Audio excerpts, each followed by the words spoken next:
अस्सलाम वालेकुम dear students. मैं हूं शाह जुल्फ़िकार और मैं आपको जुल्फ़िकार केमिस्ट्री एकेडमी में वेलकम कहता हूं। आज हम लोग first year chemistry chapter 11 reaction kinetics से मुतल्लिक डिस्कस करने जा रहे हैं। ये एक इंट्रोडक्टरी लेक्चर है और इसमें हम लोग डिस्कस करेंगे कि रिएक्शन कैनेटिक्स क्या है,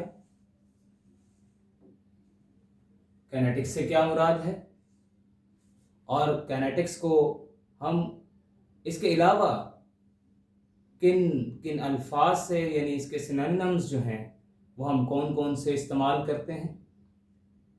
रिएक्शन काइनेटिक्स या केमिकल काइनेटिक्स जो है इससे क्या मुराद है, रिएक्शंस की कौन कौन सी टाइप हैं और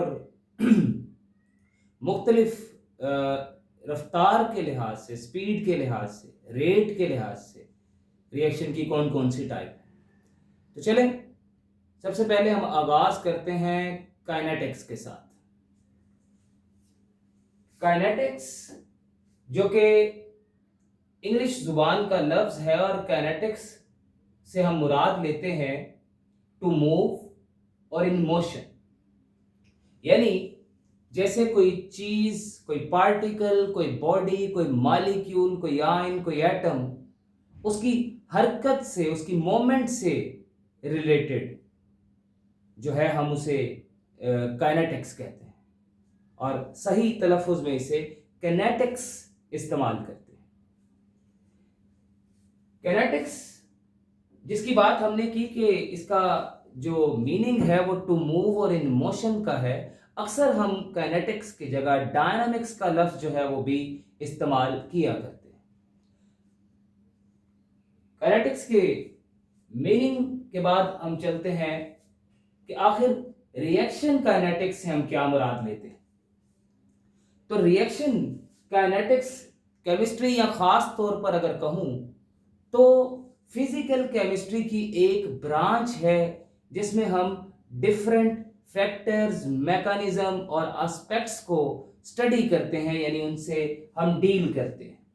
जैसे कि यहाँ पर केमिकल काइनेटिक्स, रिएक्शन काइनेटिक्स भी जिसको कहा जाता है, उसकी डेफिनेशन दर्ज है कि the branch of chemistry which deals with the rates of chemical reaction. तो डेफिनेशन के पहले पार्ट की तरफ चलते हैं कि आखिर जो है वो the branch of chemistry which deals with the rate of chemical reaction से क्या मुराद।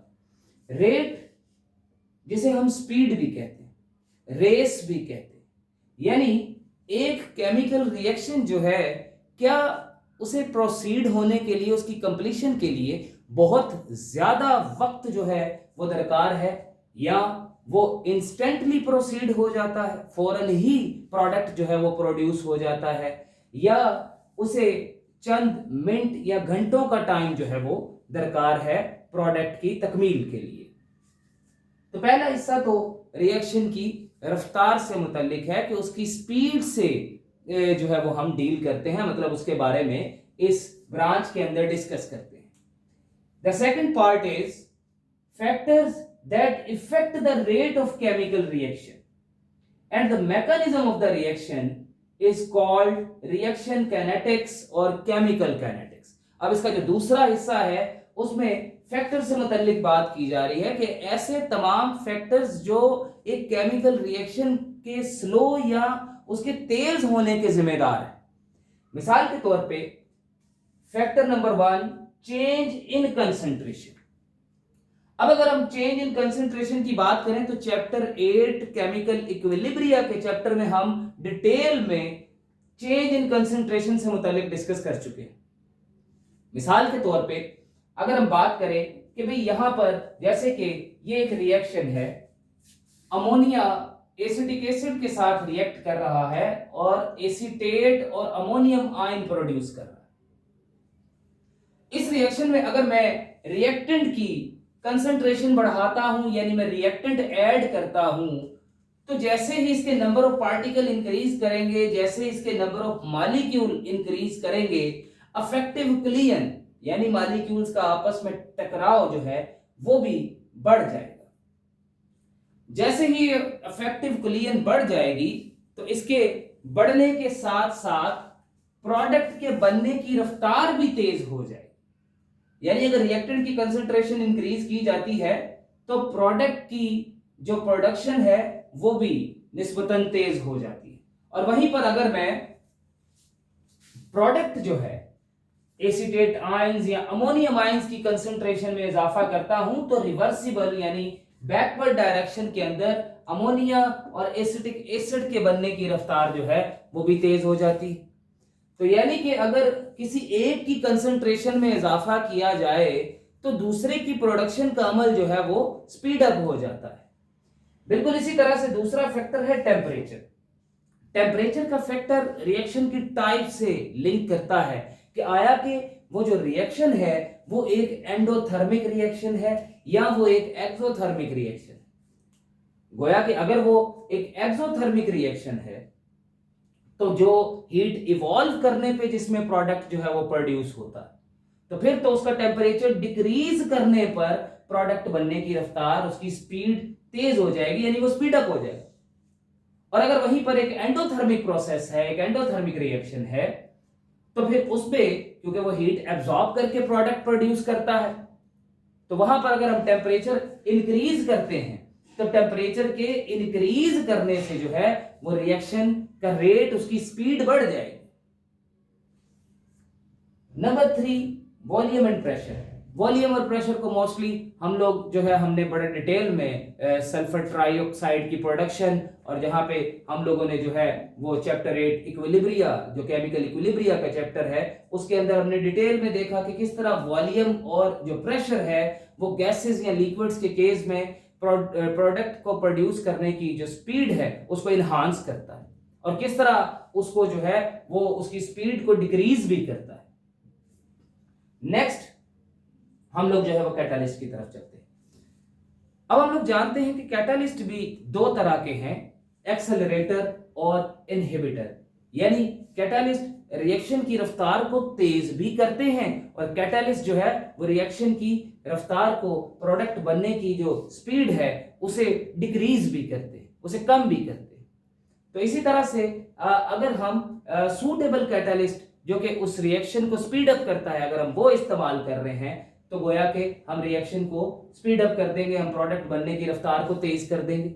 लेकिन वहीं पर अगर हम लोग जो है वो एक इनहिबिटर का इस्तेमाल करते हैं तो फिर जो प्रोडक्ट है उसके बनने में काफी वक्त लगेगा यानी वो रिएक्शन स्लो हो जाएगा। तो इसी तरह चंद फैक्टर्स थे हमने यहाँ पे केमिकल काइनेटिक्स यानी रिएक्शन काइनेटिक्स पे जिसे कहा जाता है हमने उसे डिस्कस किया।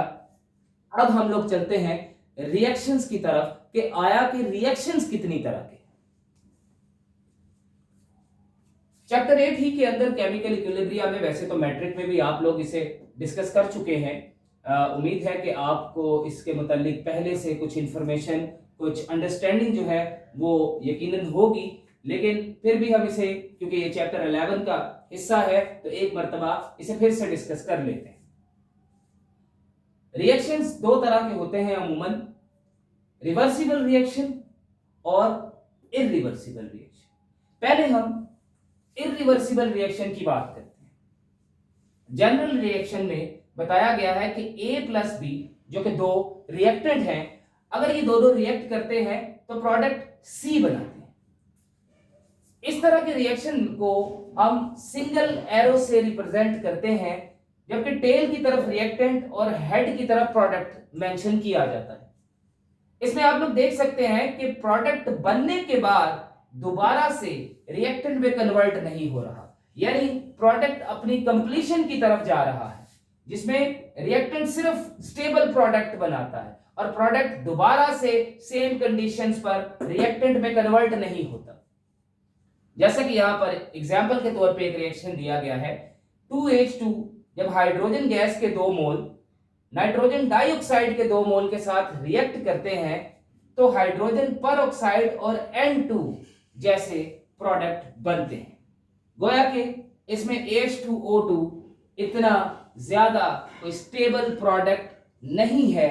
अगर हम इस H2O2 को हाइड्रोजन के साथ रिएक्ट करवाएं तो ये वाटर में कन्वर्ट हो जाता है, लेकिन क्योंकि यहां पर हाइड्रोजन प्रोडक्ट का हिस्सा नहीं है, इसीलिए ये हाइड्रोजन परऑक्साइड या नाइट्रोजन वापस सेम कंडीशन पर हाइड्रोजन या नाइट्रोजन डाइऑक्साइड गैस में हरगिज कन्वर्ट नहीं हो।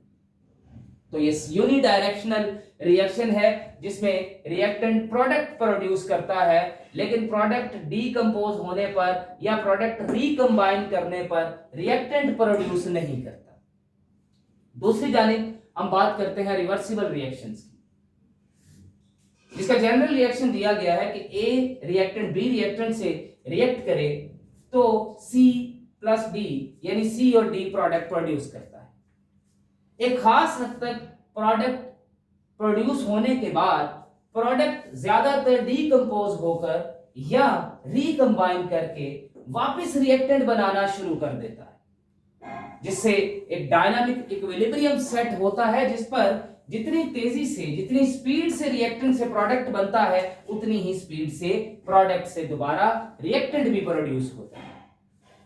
यानी कि रिवर्सिबल रिएक्शन जो है वो बाय डायरेक्शनल या हम कह सकते हैं डाई डायरेक्शनल रिएक्शंस होते हैं, जिसमें रिएक्शन फॉरवर्ड डायरेक्शन में एक खास वक्त तक चलता है, एक खास जो प्रोडक्ट की कंसंट्रेशन है वहां तक चलता है और उसके बाद प्रोडक्ट से दोबारा रिएक्टेंट बनना शुरू हो जाता है। मतलब अगर अमोनिया और एसिटिक एसिड रिएक्ट करते हैं तो एसीटेट और अमोनियम आयन बनते हैं। जैसे ही इक्विलिब्रियम सेट होता है तो उसके बाद अमोनियम और एसिटेट आयन रिएक्ट करके दोबारा से अमोनिया और एसिटिक एसिड प्रोड्यूस करने लगते हैं। तो ऐसे रिएक्शंस को हम रिवर्सिबल रिएक्शन कहते हैं।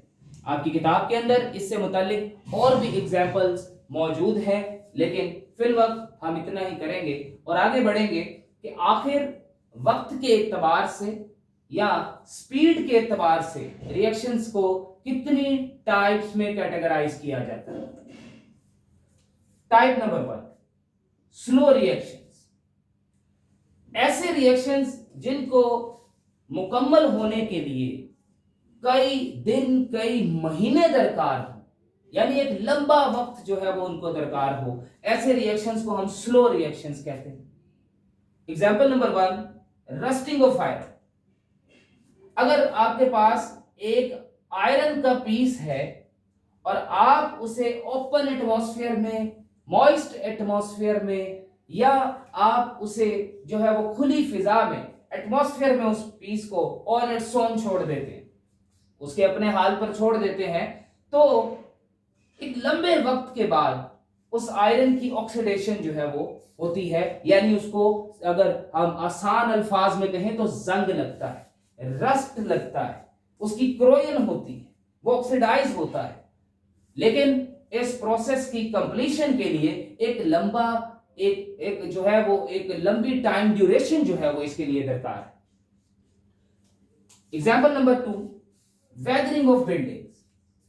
आपने देखा होगा कि मार्बल से बनी या जिन बिल्डिंग्स पर सफेद चूना जो है वो किया होता है, यानी प्लास्टर ऑफ पेरिस से उनको जो है वो कवर किया होता है जिनकी दीवारों को, तो आप देखते हैं कि जब बारिश होती है तो अमूमन वो इमारतें जो है वो बोसीदा हालत में आ जाती हैं, मतलब उनकी रस्टिंग हो जाती है, उनकी वेदरिंग हो जाती है।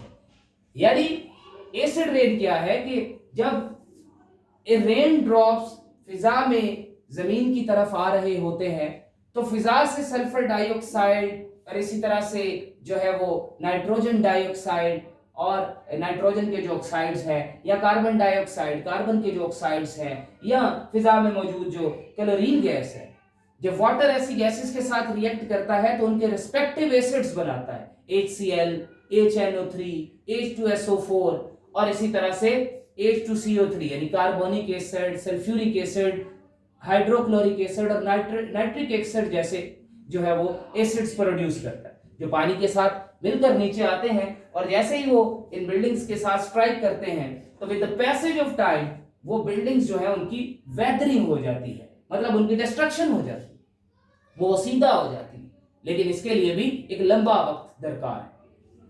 Second type is moderate reactions. ऐसे रिएक्शंस जिनकी कंप्लीशन के लिए फ्यू मिनट्स या फ्यू आवर्स जो है, चंद मिनट्स या चंद घंटे जो है वो दरकार होते हैं।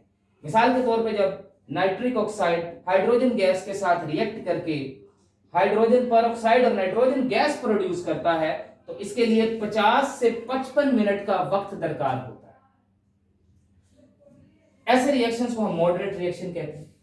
The last type is fast reaction. Fast reaction की अगर हम फास्ट रिएक्शन की बात करें तो जो हाइड्रोजन गैस हाइड्रोजन पर ऑक्साइड के साथ रिएक्ट करके वाटर प्रोड्यूस करती है, तो ये अमल 2 से 5 मिनट के अंदर मुकम्मल हो जाता है और वाटर वेपर्स गैसियस फॉर्म में वाटर प्रोड्यूस होता है।